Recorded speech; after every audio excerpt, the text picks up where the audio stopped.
Guys, how's it going? Welcome back to another video, and in this one I'm going to be teaching you how to model a speed stack like the one I did in my community post in Blender. So what we're going to do is we're going to start by opening up a new project, deleting the normal cube because nobody likes it, and we are going to add a cylinder right here, and we are going to name, actually we're going to go ahead and open this, and we are going to set the vertices to 100. And we're just going to find something that looks nice and smooth. Don't go too high. So 180 I think will give us a nice smooth cylinder here. And we're going to name this Boolean. Alright, so that's going to be whatever we're going to cut things out of. And we're going to duplicate this and just name this cup, because this is what we're going to save our cup as. So we're going to set the Z scale to 10, the X scale to 8, and the Y scale to 8. So you should have something that looks exactly like this. Alright, so now what we're going to do is we're going to go to edit mode, and we're just going to select the top vertices here, just like that, and we're going to scale these inward. Oop, not too much, just a little bit. Try and get that natural cup, like speed stack flare. Okay, that looks just about right. I have an actual speed stack right here, and this looks about right. Alright, so now, what we're going to do is we're going to go ahead and select these bottom vertices here. We're going to go extrude, just like that, and we're going to extrude it down a little bit. Now we're going to keep these selected, and we're going to go to bevel, and we're going to bevel inward. And we're going to go till about there, 0.60 and 0.15. I would go about the 0.1 range. I think I'm going to go with 0.14. So, keep the segments at 1 because we want that hard edge. And now we get to go ahead and... Oh, we should probably go back into object mode, honestly. Okay, so we're going to go to object mode again. We're going to duplicate our cup, select the duplicate, move it down 2 meters on the... And so we're going to go to the regular cup. We're going to go to Boolean, select the duplicate cup, and we are going to select difference. Turn off the preview to see if you've done it right. Obviously haven't, because I'm an idiot. Intersect. Okay, so you're going to select intersect. Excuse me, I'm an idiot. So there we go. Once you've done it, it should look something like this. Now the reason we want that thick bit on top is because we're going to go ahead and select our Boolean cylinder. We're going to duplicate it, and we are going to set its Z scale to 0.1, and we're going to set its X and Y to 7.9 by 7.9. And we're going to move it up until about here. We want to make it look like a top hat, and we're going to go ahead, maybe even set it a little thinner for it to be even more accurate. And then we're going to select this and add a Boolean to it, so that's why we duplicated. And we are going to set cup. I should have probably deleted that. Alright, so now that we have cup, we want to set difference so that it creates a donut looking shape. And now we are going to select this, and we're going to set it back to normal size. And we are going to set it to, let's see, let's play around with it. That's also what she said. So let's just expand this out to 7. And we're going to go back to the cup, add modifier, Boolean, select the Boolean 001. And we're going to set difference. In fact, this might still be a little too thick, so we can just go ahead and set this to 7.45. Honestly, a lot of this stuff you can kind of play with. If you think it looks a little too thin or a little too thick, then go ahead and change it. Since it's your render, do whatever the hell you want. So we're going to delete this Boolean after. Now you can see we made an indent. We're going to select the main Boolean, drag it up, and we are going to set the X and Y to, I think 5. 5 is a good number here. And make sure you don't go all the way down, but try and keep it at least a little bit of space in between this upper segment and this lower segment. So you can see here I have a little bit of space if I go to the orthographic projection. Now let's go to our cup again, and do another Boolean.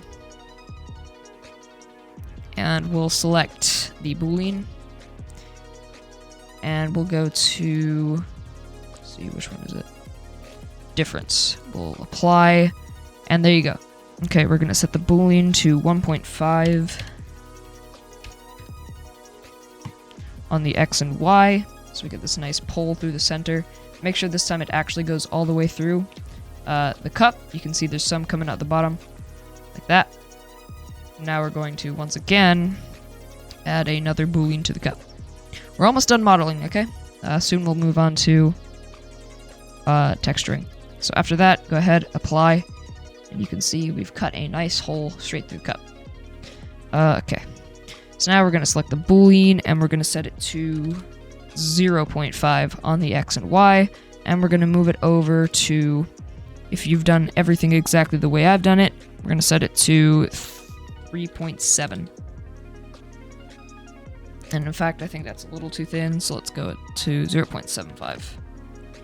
Okay, cool. So now we're going to add a modifier. Okay, so once we have that set, we're going to go ahead and add 4 on the cup. We're going to add 4 booleans, each set to the boolean.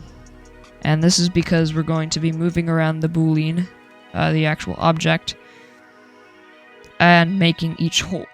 Okay, so first off, apply the first one. Now we're going to move the boolean to negative 3.7. We are going to apply the second boolean.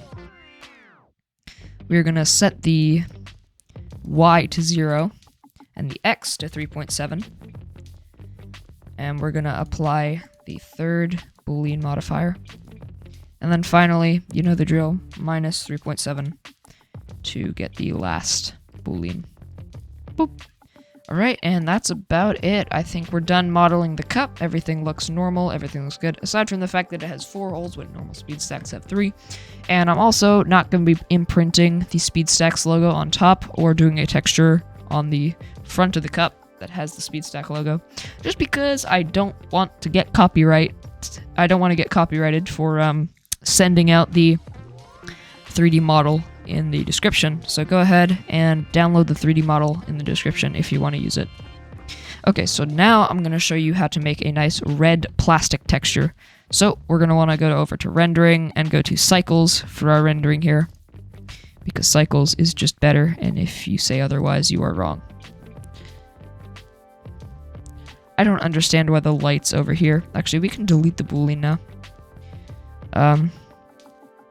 Let's also just delete the light for now. So here we go. We're going to go to shading, and we are going to select this and add a new texture, and we're going to call this plastic. And for this one, I'm going to show you how to make the basic blue cup. So we're going to set the value to 1 and the hue to 0.664. So that'll give us a nice deep blue color. So now we are going to go ahead and set the, roughness. You can see how if you set it to 0, it's very shiny, and it almost looks like metal, and if you set it to 1, it just looks solid. So we're going to go ahead and add a noise texture to this. That could put the FAC to the roughness. And once it's done loading, it kind of looks weird, so we got to scale it up a lot. See, we get that nice detail in there. Set the detail to 15, roughness to 15. Actually, sorry, no, 1. Actually set it to something like 0.825.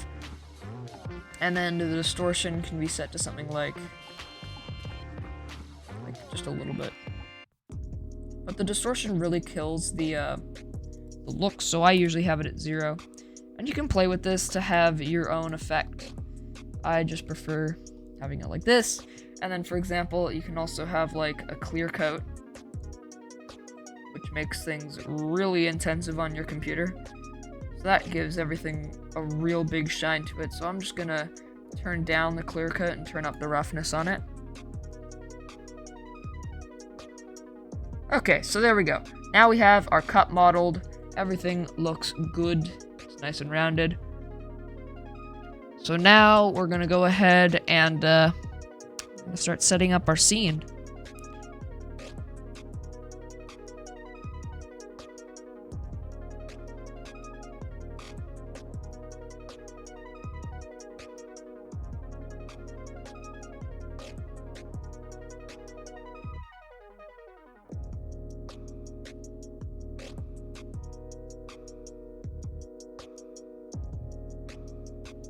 Okay, so after stacking everything up, you can see it doesn't really work. So we're going to move this up by 10. Actually, no, we'll move it up by 20.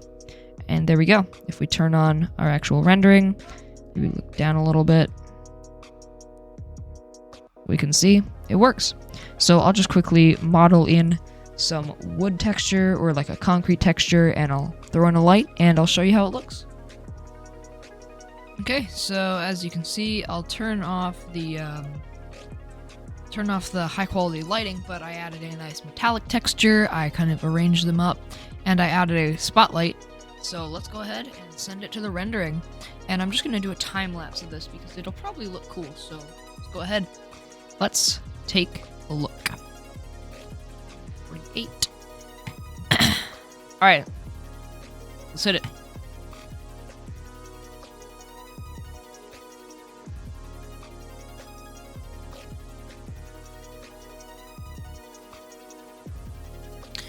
Alright, so we are back. You can see it's fully rendered out. It got denoised just a little bit because I had it set to 2048, so it was a little less samples. And yeah, there we are. We have a nice 1920 by 1080 cup stack model image, and you can see everything.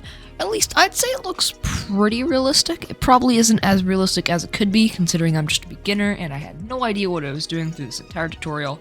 But using the settings, I'm pretty sure it looks alright. So, yeah. You can see a little bit of the, like, bumpiness if you really zoom in, but from afar, it looks like just a perfectly round thing. So yeah, there you go. Hope you enjoyed, and I'll see you in the next one. Peace.